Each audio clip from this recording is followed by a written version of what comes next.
Now, one of the big stories, Ross referred to it earlier in the show, is the white farmers in South Africa who are being murdered and bludgeoned and tortured and raped. It is an absolute disgrace, driven by their own government. The ANC in power are pushing for the reclaiming of farms, and this is let rip all sorts of malevolent forces.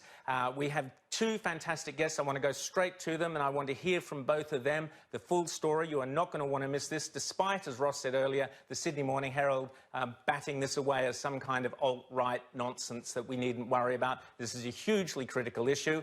We've got Andrew Hastie and Lauren Southern. Andrew Hastie, you will know, of course, as a backbencher in the Liberal government, former SAS officer. Andrew is fighting to have white South African farmers brought to Western Australia, where Andrew lives. And Lauren Southern has made a film, Farmland, about the plight of South Africans. Welcome, Lauren. Welcome, Andrew, to the show.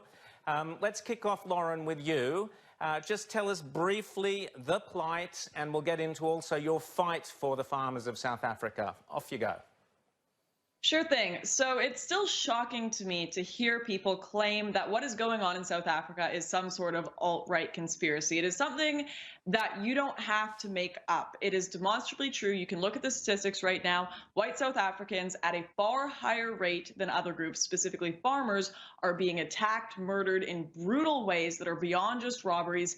And it not just by the people in South Africa, but they are under attack by their government. The ANC has now passed through a law saying they are going to be taking white land without compensation, which is completely against even what Nelson Mandela wanted for the country when he said we want more blacks to own land.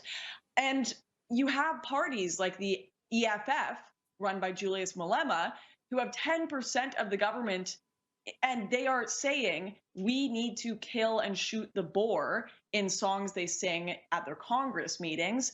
Not only that, Julius Malema has said he plans on not killing whites just yet.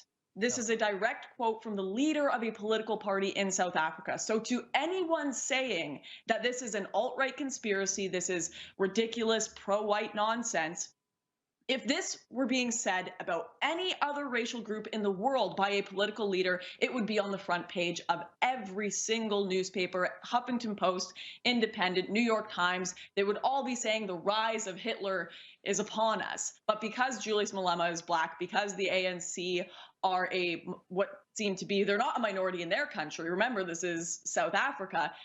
Because this is supposed to be the Rainbow Nation, we ignore it. But it seems Australia has taken a different approach. And while I believe Australia is taking the right approach, considering taking in South African refugees, the world seems to be giving you heat. So, Andrew, let's go. Thank you, Lauren. Let's go to Andrew. Tell us your thoughts on it. And is Lauren right? Are we doing enough?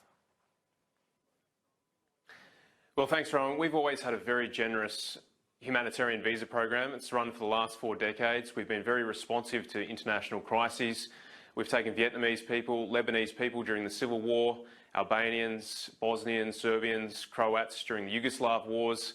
More recently, just in 2015, we took 12,000 Syrian refugees, mainly minorities, Christian and Yazidi, which I was very, very supportive of.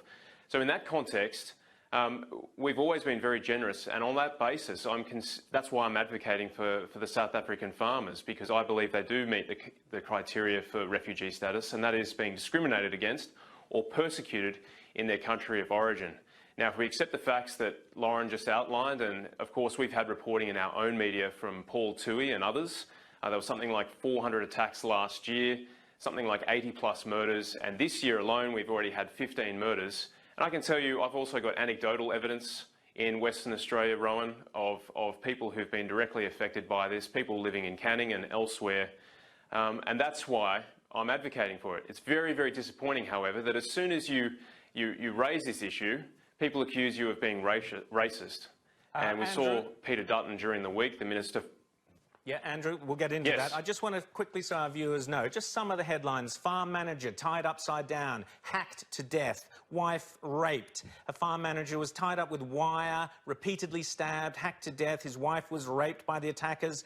Murders so brutal that they shocked even South Africa. A couple shot dead. The son then drowned in a scalding bath of hot water. We've had a young boy forced to watch his mum being repeatedly and violently sexually assaulted. These are all, you've had emails, Andrew, from farmers talking to you about genocide, talking to you about the need for help, the need for another country to help. This is all happening. Lauren, talk us through the actual experiences that are happening that you've heard about.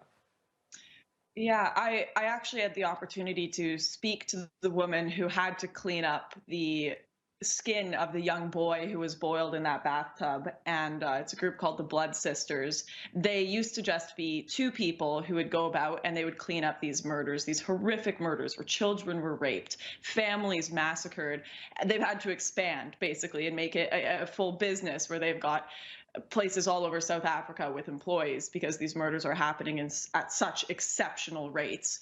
I thought it would be difficult to find people to interview for my documentary who had their families murdered, parents, whatever it may be. But instead, the horrific things I found was I would meet one person and they would point to their neighbor there who had their mother's eyes gouged out, their neighbor there who had their children attacked, their neighbor there who was shot. It's shocking the amount of people who are affected by this, and it is not all recorded. In fact, if you look at these statistics, the government is recording a lot of these attacks not as the brutal murders that they are, but instead as robberies gone wrong. So this is another aspect of what could potentially become a genocide, is the people trying to cover it up. I'm not saying a genocide is happening. I'm not saying that a civil war is going to happen or anything. But the reason that we talk about these, the reason that our politicians address this issue is so that we avoid getting into that situation and so we save people before. You didn't frankly have the balls to put country before party.